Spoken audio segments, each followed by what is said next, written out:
In Katsina State, the new administration is battling old problem of insecurity. The governor has banned the use of commercial motorcycles and tricycles in the night across 19 local government areas to check insecurity. The State Commissioner for Internal Affairs and Home Affairs, Nasiru Mu'azu, said the ban will be in place from 8 p.m. to 6 a.m. daily in the local government areas affected by banditry. I'm quite familiar with Katsina, and those people that are commercial motorcyclists there and these tricycle riders, I don't know. Maybe the state government will be providing a kind of alternative, because if you look at the population, especially its capital, you know, the number of people that depend on this for their livelihood. Yeah. Yes, and you know, all across the states. So for you to do this around 8 p.m. to the next day, 6 p.m. I think that's what the limit. It is more or less a curfew. Okay. For the desert areas of Katsina State, because there's no way you can move along vast distances without Okada or Marwa coming to your rescue. So what they are saying primarily is this, that as far as they are concerned, across the 19 local governments, there's now a curfew between 6 p.m., between 8 p.m. and 6 a.m. Because there is no way that you can move around that area with the number of vehicles that are available for the rural areas. And most of these are rural local governments, by the way. They're not really the ones that affected the state capital or the major cities. So I think what needs to be done is that when it comes to security, any other consideration can be thrown away while we concentrate on solving the problem that will save lives and property. So I agree with the state government that while this is not ideal when it comes to the economic well-being of the community, of the states, but they have no choice in the matter than to ensure that people are safe as far as these things are concerned. When you want to look at it, and the administration of Aminu Bello Masari did not just enjoy in terms of the giant stride.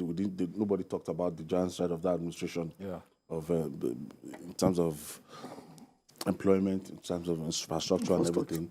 One thing that's just belittled that government is just this insecurity, and insecurity. And a lot of people will say, oh, that was the home states of the former president. And still, they still had a very high turnout of crime rate.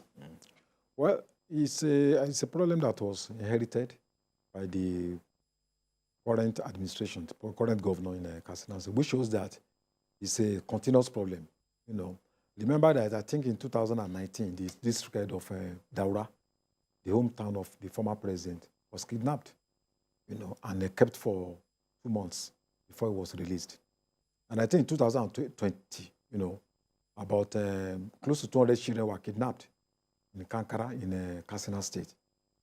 So it has been an ongoing problem. Just this February, I think more than 100 people were killed when some vigilante people were massacred by terrorists. Yeah.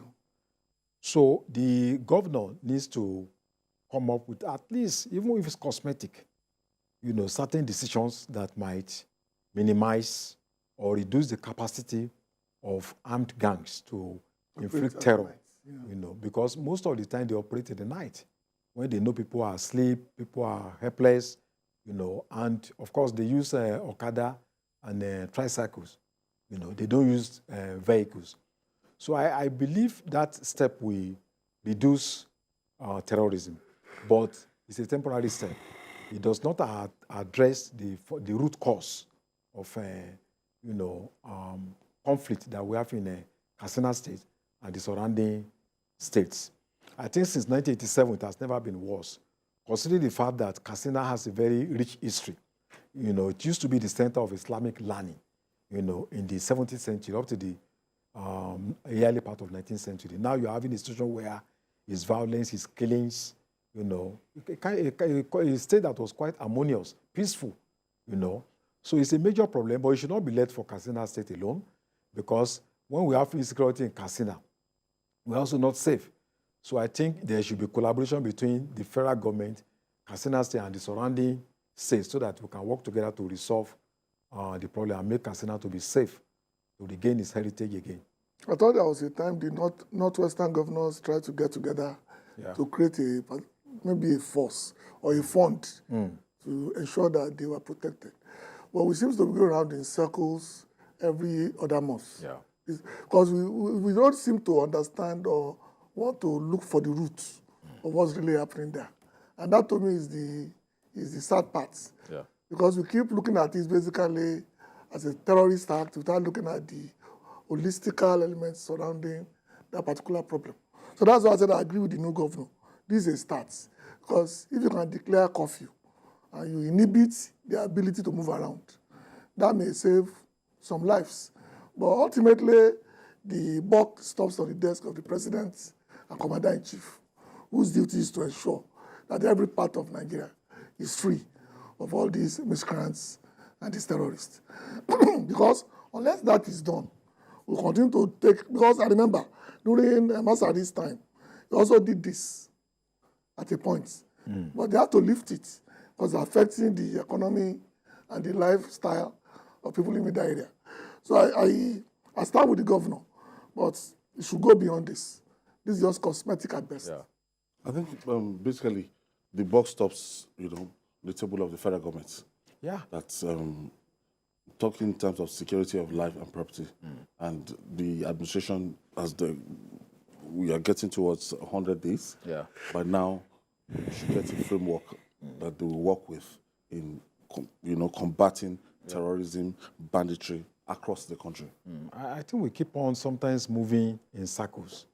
We have identified some of these problems, and people have provided solutions locally and internationally. That if you are practicing a federal system of government, you must reflect through the federalism as it is practiced in other parts of the world. We didn't create federalism. We borrowed it from other countries. How did they run their security system?